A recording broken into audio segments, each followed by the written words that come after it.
Welcome to Weekend Update. I'm Michael Che. I'm Colin Jost. Well, it was shaping up to be a good week for Joe Biden. He got Brittany Griner back. He kept marriage gay, and he's only got 14 more sleeps until Santa. But then, just when he thought he had it all under control, Kyrsten Sinema said, "Hold my wig." Arizona Senator Kyrsten Sinema, seen here realizing that someone is actually waving to the person behind her. Donald Trump said the results of the 2020 election should be overturned and called for the termination of the Constitution. Trump plans to terminate the Constitution by asking Herschel Walker to drive it to the clinic. A new album from R. Kelly was removed from streaming sites several hours after being uploaded. And it was not easy to remove his streams, said the maid who cleaned his couch. You make some good points, Michael. A new report shows that New Jersey has the second worst roads in the country, while the worst roads are the ones that go into New Jersey. The publisher of Roald Dahl's books announced that they're altering some of his insensitive language, like the words fat and ugly, as well as modernizing his portrayal of women, which will mostly affect Dahl's beloved children's classic, The Fat, Ugly Wife Who Knew Her Place. Transportation Secretary Pete Buttigieg visited the site of the train derailment and was criticized for wearing leather dress boots. But give him a break. That's all he had at Baby Gap.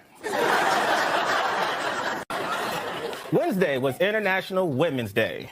I said was. Next joke. A new study finds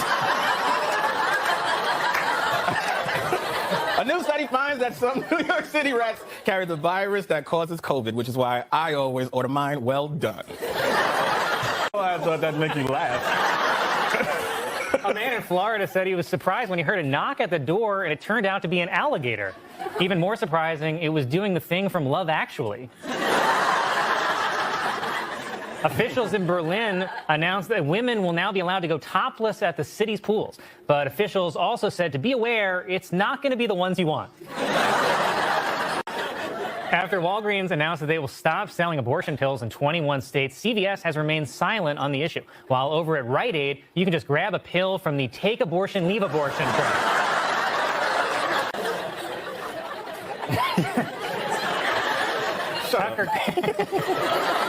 Tucker Carlson, seen here laughing at a dog locked in a hot car,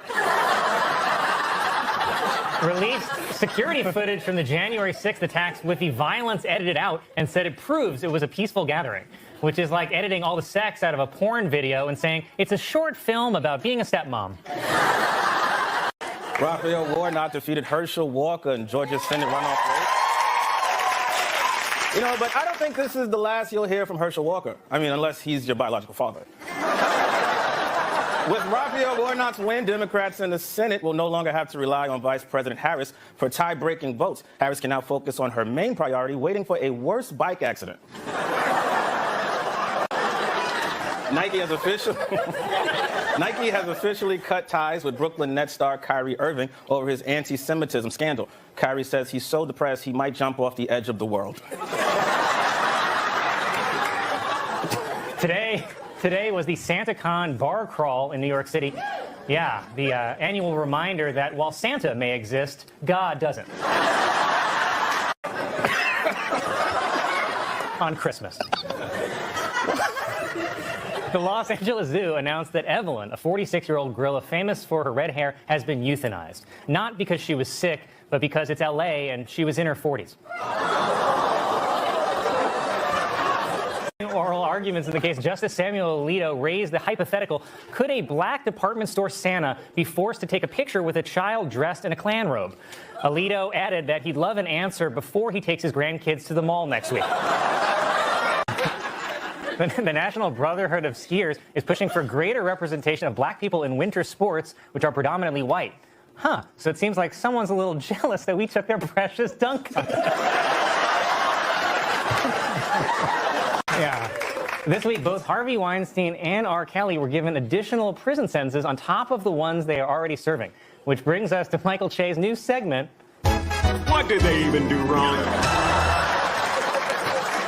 I mean, if anything, they're guilty of loving too much, right? A player's got to play. Am I right, ladies? No. This has been What Did They Even Do Wrong?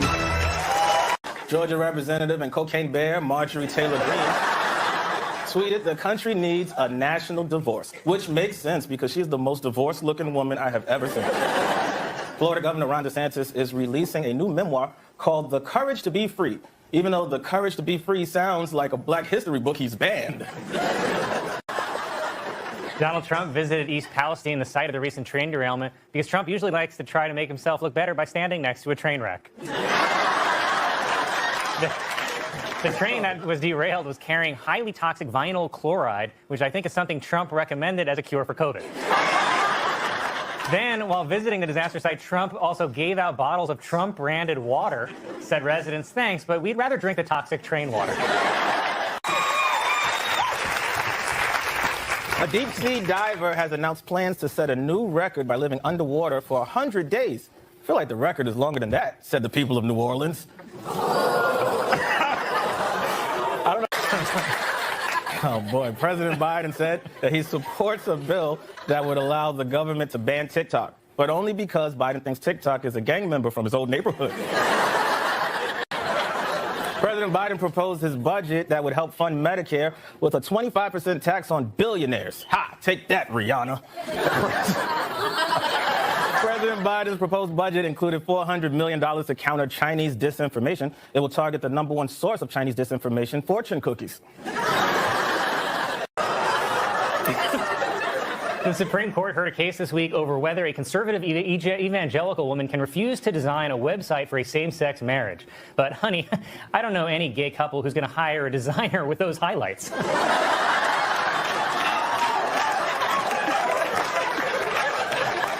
Honey? I'm sorry.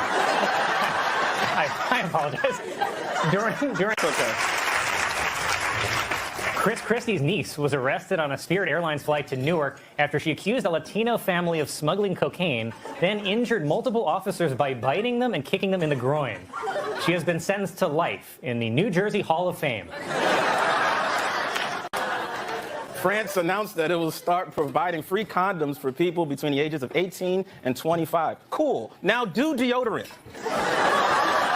President Biden is being praised for his surprise visit to Ukraine by taking a 10-hour train ride from Poland. You know who else takes a long-ass train ride through an active war zone? Every New Yorker. China is trying to help end the war in Ukraine and proposed a 12-part plan for peace. The catch is the 12 parts have to be assembled by children.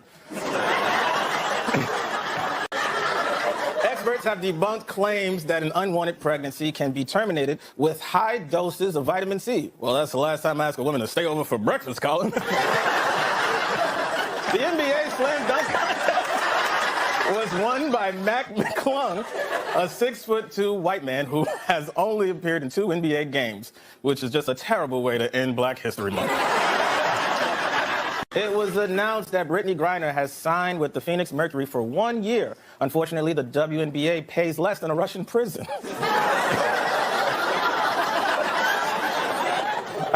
A 4-foot-long alligator was discovered in Brooklyn's Prospect Park, so you can probably take down all those missing dog posters. Tucker Carlson, seen here at a whites-only rave,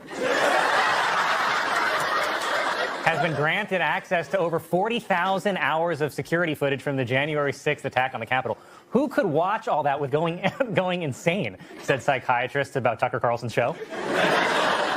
Of the Oscars said they changed the color of the arrival carpet from red to champagne so the mood would be more mellow.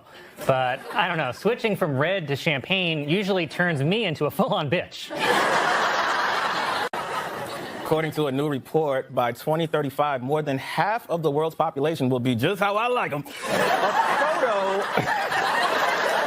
photo has gone viral of a 98-year-old woman in Kentucky meeting her first great-great-great-grandchild. Well, I wish I had gotten to meet my great-great-great-grandmother so I could have told her, don't get on that boat!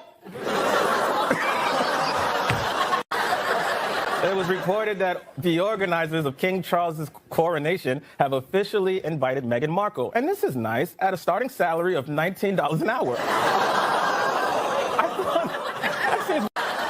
New documents from the Dominion lawsuit reveal texts from Tucker Carlson in which he says he hates Donald Trump passionately and can't wait until he's able to ignore him. That must suck to go on TV and put on a smile and make friends with some psychotic bigot just because it's good for the show. Anyway, back to you, Colin.